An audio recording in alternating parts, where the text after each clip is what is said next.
To direct the day-to-day functioning of the agency responsible for preventing and investigating terror attacks, responding to mass shootings, investigating international drug cartels and gangs, thwarting cyber attacks, and arresting violent criminals and investigating public corruption, among other things.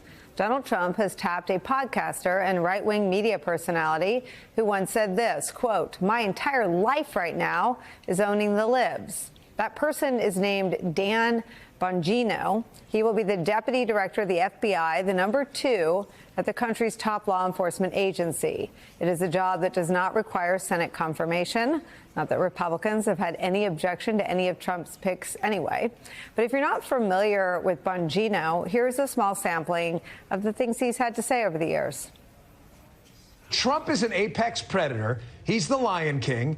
Trump went out there tonight and did what Trump does. He's the shark in the ocean, and he acted like it. He lost no one from his base. No one. Shame on us if we don't enter the legal profession and start to pull people out of the DOJ. I have no problem with Donald Trump investigating Jack Smith either, and you shouldn't either. Jack Smith doesn't have a pardon. What happened yesterday with President Trump and the targeting of him and his attorneys by this piece of human scum, all of these people targeting him in the Justice Department that have forfeited any semblance of allegiance and fidelity to the constitutional republic. I do not need power-drunk pseudo-monarchs, little mini tyrants in my supposedly conservative county, though, sending out ridiculous, childlike amateur hour edicts demanding people wear masks in situations where the risk of transmission is somewhat close to zero. You can take your mask mandate and shove it right up your.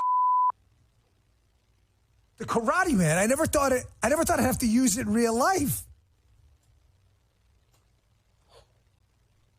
But guess, reminds me of like the House of Pain. Remember Guess Who's Back by House of Pain? Geraldo's back. He wants to fight me again. Why does this guy always want to fight me? Why does everybody always want to fight Dan Bongino? Why? Why does everybody want to fight me all the time? Do I have a punchable face or something? The conspiracy theories, the outrage, the tightness of the T-shirts. All of it surely floats Donald Trump's boat and his music to his ears. It's likely part of the very essence of the reason he was selected. But the job of Deputy Director of the FBI, the United States of America, is a serious job that affects every person living here, people around the world. It's the kind of job that has to be done well by whomever does it. If the Bureau stands any chance of actually catching real bad guys. As the Washington Post reports, quote, the deputy director answers to the director, serving as the agency's second in command, responsible for day-to-day law enforcement operations and all of the FBI's domestic and international investigative and intelligence activities. The FBI has 55 field offices, 60 offices abroad, 38,000 staffers, and a budget of $10 billion. Managing the day-to-day affairs of the FBI is a serious responsibility, and traditionally that post of Deputy Director of the FBI has gone to a career FBI agent.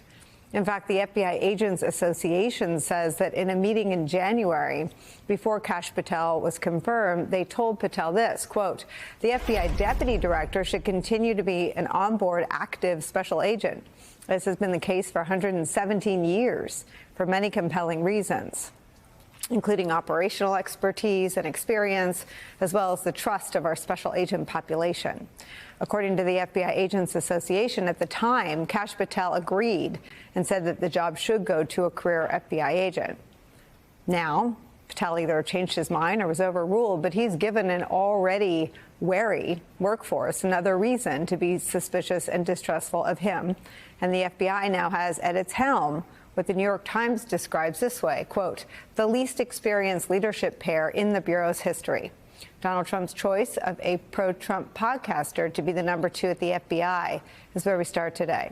NBC News justice reporter, author of Sedition Hunters, How January 6 Broke the Justice System, Ryan Riley's back, plus former lead investigator for the January 6 Select Committee, author of Harbingers, What January 6 in Charlottesville Reveal About Rising Threats to American Democracy. Tim Hafey's back. Also joining us, former top official at the Department of Justice, MSNBC legal analyst Andrew Weissman's here. Ryan Riley, you have some great reporting on how this is being received inside the FBI. Tell us about it. Yeah, I think a lot of eye rolls sort of within the FBI. But remember, there is a contingent within the FBI who is very supportive of Donald Trump and some of the moves that he is making. But when, Dan Bongino was announced, what my brain immediately went to was actually an interaction that he had with a former FBI special agent who's also now a podcaster, Kyle Seraphin. He's someone who is in very close communication with Kash Patel. Kash Patel's foundation, before Kash Patel was FBI director, actually had paid Kyle Seraphin's family, along with a couple of other right-wing FBI special agents.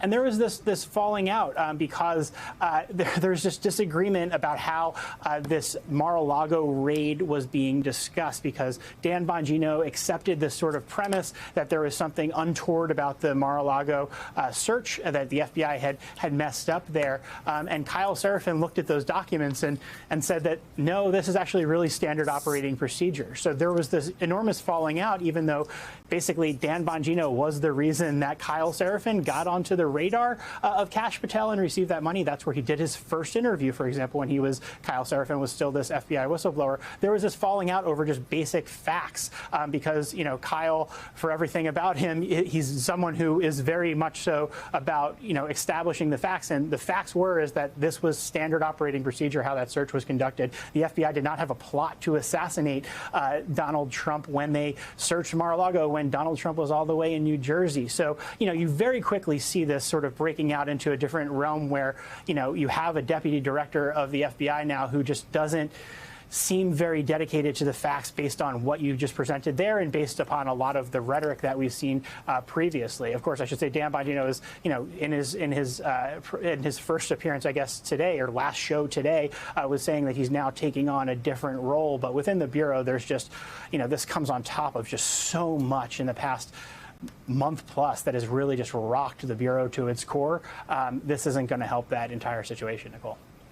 Andrew Weissman, NBC is reporting this, quote, "This is really concerning. Any hope that Kash could be steered by having experienced leaders around him is out the window. We now have two conspiracy theorists and election deniers running our premier law enforcement and intelligence agency. That is beyond problematic." I think that some of what is public facing, right, is investigating crimes that go on to be prosecuted. But some of what I think is opaque to the vast majority of Americans is that the FBI is a massive intelligence and national security agency. And national security cases are not cases that are always tried in a courtroom. Sometimes no one ever knows the details. But Kash Patel and Dan Bongino will also be in charge of that. How will that work? Well, I think the idea that you have two people with a grand total of zero experience working at the FBI it's not just problematic. That is, it makes you question whether the goal here is to not have an effective FBI at all, to basically be hollowing it out. When you think about what those leaders have to do, one is they have to inspire people. They have to give confidence.